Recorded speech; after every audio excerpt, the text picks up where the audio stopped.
All right, let's finish off chapter 12 here, and we'll take a look at some stuff you guys already know here in 12.2 and 12.3. We're just going to spin the context a little bit for you. So we took a look at activation energy and what that related to in 12.1, and we talked about how that was the required minimum input of energy to make a reaction to go to completion.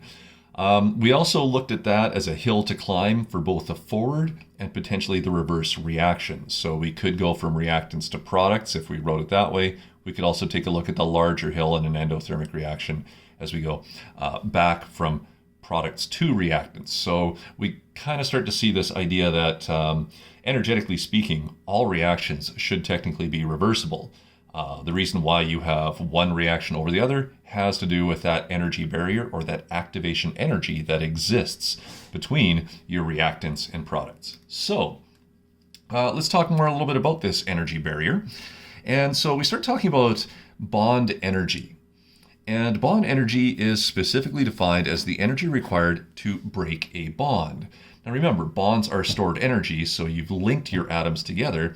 If I want to break those atoms apart and have them exist separately rather than as a molecule, I'm going to have to input energy at least equivalent to the strength of the bond energy in order to be able to break it. So this is an input of energy.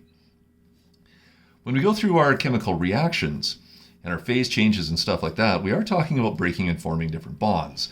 A little reminder here, for chemical reaction, you're talking about the intramolecular bonds. So that's your covalent, your ionic, your intermetallic bonds, and things like that. The covalent and ionic being the ones that we spent most of our time with in Chem 10 and 20 so far.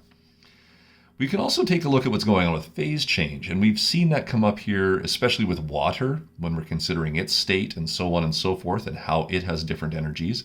Remember that we're talking about the intermolecular forces that might exist and link various molecules together. And so we could have things like the London dispersion forces, which affects everything, or permanent dipole-dipole ones, which are a bit stronger. And then, of course, you have those very strong dipole-dipole ones called hydrogen bonds. And so sometimes these can be relatively significant, and we do see it show up at times on our data tables by, for example, looking at the formation of liquid water versus water vapor. Liquid water has way more energy involved because of the hydrogen bonding intermolecular forces and the covalent bonds that form, versus water vapor, in which the intermolecular forces would be insignificant. So we do see a couple of rules here. Now remember, we're just talking about breaking and forming bonds, but this does kind of relate to something we've already talked about. Remember, when we came up with Hess's shortcut, and we were talking about this,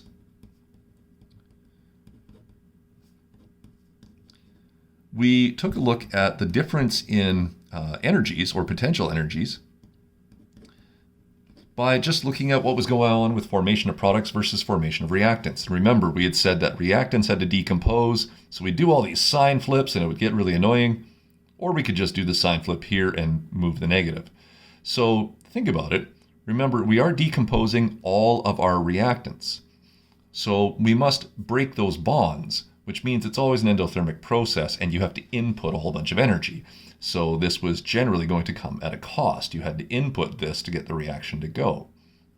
Forming bonds, on the other hand, is an exothermic process. If I'm forming bonds, I am going to a much more stable state. All right, compounds, when we looked at that formation data table, showed us that most enthalpy changes were negative, which meant there was an energy benefit to existing as a compound rather than free atoms. And so this part here was usually quite exothermic. And then the overall reaction was really just going to be a comparison of the input to break your reactant bonds versus the output energy release from forming new bonds in your products. And your difference was delta H. Okay, and so ultimately, we are just describing Hess's shortcut down here. If the energy required to break the bonds is less than the energy released when new bonds are formed, you have an exothermic reaction. So if your input is less than your output, there you go. If the energy, of course, required is to break the bonds and input to kind of break down your reactants is greater than the energy you get when those products are formed, then you have an endothermic process.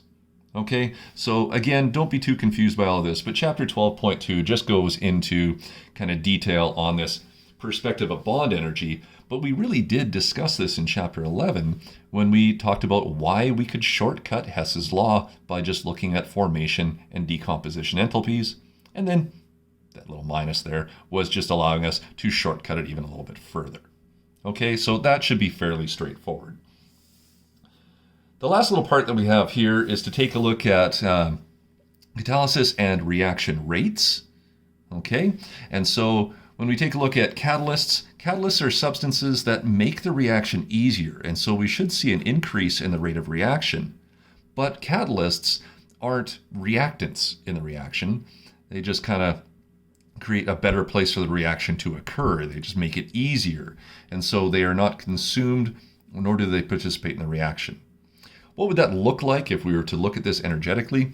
Catalysts, or if we looked at enzymes in biology, are generally said to describe an alternative lower energy pathway to go from one point to another.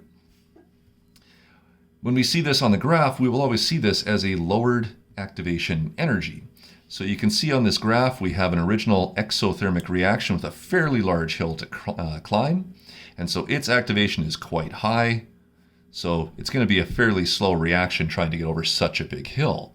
We're going to have to input lots and lots of energy to make our product. However, if we had a catalyst that would offer a lower energy pathway, what we would see is a decrease in the activation energy and a lowering of that particular hill. And so it would take much less input of energy, or even in our system with the available energy and temperatures of our reactants, a greater portion of them would be able to get over this hill at lower temperatures or with lower input energies. Okay, so very simple idea here that catalysts will just lower the activation energy, make the reaction easier to run, and we will see this as an alternative pathway or a lower energy pathway to go from reactants to products. And it affects both sides equally. All right, I had a super huge hill to climb if I'm looking at the reverse endothermic reaction here, but with a catalyst, that super huge hill gets to be a little bit smaller to get to that same point. So the catalyst has no effect on the overall enthalpy, my initial energy, and my final energy are the same. So there's your delta H. It's unaffected by the catalyst, but it's that input energy or that energy barrier becomes adjusted with the use of a catalyst. Okay, so there you go. That's fairly straightforward. What you should do is make sure that you are reading through the examples in this chapter. It's very theoretical, so you want to make sure that you are kind of repeating a lot of these terms, looking at them from a couple of different points of view, and then make sure that you try some practice questions. It says in your notes when you print them out to only do question 3 on page 542, but you actually should do questions 3, 4, and 5. They kind of represent the math that we can do as we take a look at these various things. Chapter 12 review. All right, that will again represent more than half of your upcoming test. I'm going to try and make this as valid for chapter 12 as possible. So there are a couple of pages of practice questions you can do in the textbook. Answer key is on D2L. And then there is the overall Unit 6 review that you can look at for a fresh series of questions involving both chapter 11 and chapter 12. So since this chapter 12 was so small and only really had a couple of very small ideas within it, the chapter 12 test, just as a reminder, will have some chapter 11 material in it, just to give it some value and some worth, and give you a chance to correct some of the mistakes that may have occurred on the chapter 11 test. So you're going to get a second chance at a bunch of those concepts. So answer keys for both of those are on D2L. This is Unit 6 review. You'll see that as a separate file compared to where you've been looking at all of those other textbook answers. But both are there on D2L and you should have no issues with it. Okay, so good luck with that. And that finishes thermal chemistry for us. Good luck and happy studying.